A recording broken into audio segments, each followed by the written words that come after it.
नमस्कार दोस्तों, स्वागत है आपका हमारे YouTube चैनल करंट अफेयर्स पर। आज हम एक ऐसे सवाल का जवाब लेकर आए हैं जो न केवल सरकारी नौकरी करने वालों बल्कि उनके परिवार और आम लोगों के मन में भी बार बार उठता है। सवाल ये है कि अगर कोई सरकारी कर्मचारी निलंबित हो जाता है तो उस दौरान उसे कितना वेतन मिलता है और क्या वो इस दौरान कोई दूसरी नौकरी या बिजनेस शुरू कर सकता है। अक्सर इस विषय पर बहुत भ्रम रहता है और सही जवाब आसानी से नहीं मिलता। तो चलिए दोस्तों, इस वीडियो में हम आपको बिल्कुल सरल भाषा में पूरी जानकारी देंगे। अगर आप भी इस सवाल का सही जवाब जानना चाहते हैं तो वीडियो को अंत तक जरूर देखें। और हाँ, अगर आप चैनल पर पहली बार आए हैं तो चैनल को सब्सक्राइब करना ना भूलें ताकि ऐसी ही महत्वपूर्ण जानकारियां आपको समय समय पर मिलती रहें। सबसे पहले ये जान लेते हैं कि निलंबित या सस्पेंड होने पर क्या होता है। निलंबन का मतलब किसी सरकारी कर्मचारी को अस्थायी रूप से नौकरी से हटा देना होता है। इस दौरान उस कर्मचारी के सारे अधिकार छीन लिए जाते हैं। लेकिन ध्यान रहे, निलंबन के दौरान उसकी नौकरी खत्म नहीं होती है। निलंबित कर्मचारी को वैसे तो नियमित ड्यूटी पर नहीं जाना पड़ता, लेकिन उसे मुख्यालय यानी हेडक्वार्टर्स पर रहना अनिवार्य होता है। मतलब ऐसा नहीं है कि निलंबित होने पर वो कर्मचारी किसी दूसरे शहर में जाकर या लंबी छुट्टी पर रहकर मौज मस्ती करे, यानी उसे उसी शहर में रहना पड़ता है जहां उसकी तैनाती होती है। कभी कभी विभाग द्वारा रोजाना कार्यालय आकर औपचारिक हाजिरी लगाने का आदेश दिया जा सकता है। मतलब केवल ऑफिस की ड्यूटी नहीं करनी होती, लेकिन उसे कभी भी कार्यालय बुलाया जा सकता है, इसलिए हमेशा उपलब्ध रहना पड़ता है। वेतन की बात करें तो निलंबन के होने पर पूरा वेतन नहीं मिलता है, यानी इस दौरान कर्मचारी और उसके परिवार की मूल जरूरतों को पूरा करने के लिए केवल सबसिस्टेंस अलाउंस दिया जाता है।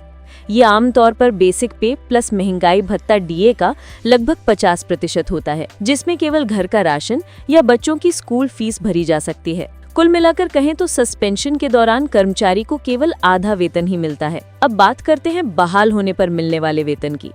कुछ लोगों के मन में ये सवाल रहता है कि निलंबित कर्मचारी जब नौकरी पर बहाल होता है तो उसे रुका हुआ वेतन मिलता है या नहीं।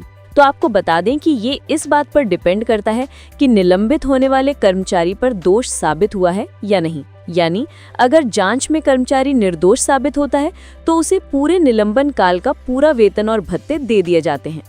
उस समय जो सबसिस्टेंस अलाउंस मिला था उसे एडजस्ट करके बाकी राशि कर्मचारी को मिल जाती है। लेकिन अगर आरोप सही पाए जाते हैं तो उस दौरान कर्मचारी को रुका हुआ वेतन नहीं दिया जाता है, यानी निलंबन के दौरान मिला सबसिस्टेंस अलाउंस ही अंतिम और पूरा वेतन मान लिया जाता है।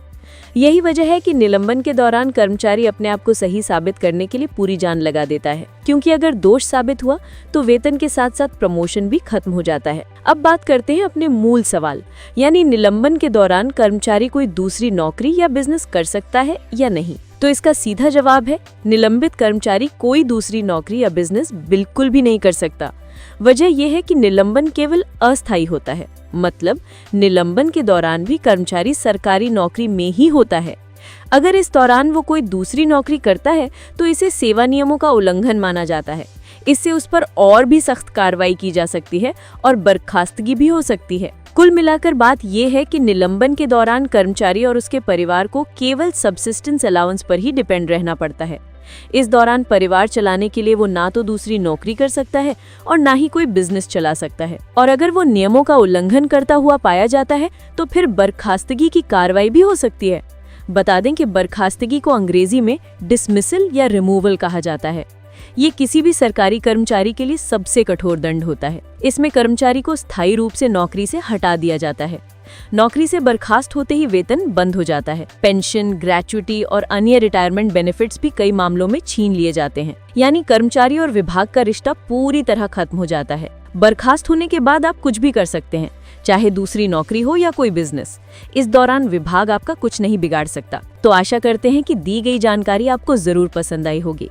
वीडियो अच्छी लगी हो तो इसे लाइक और शेयर जरूर करें। और हाँ, चैनल को सब्सक्राइब करना ना भूलें ताकि ऐसे ही महत्वपूर्ण जानकारियां आपको समय समय पर मिलती रहे। तो फिर मिलते हैं किसी और नई जानकारी के साथ। तब तक के लिए नमस्कार।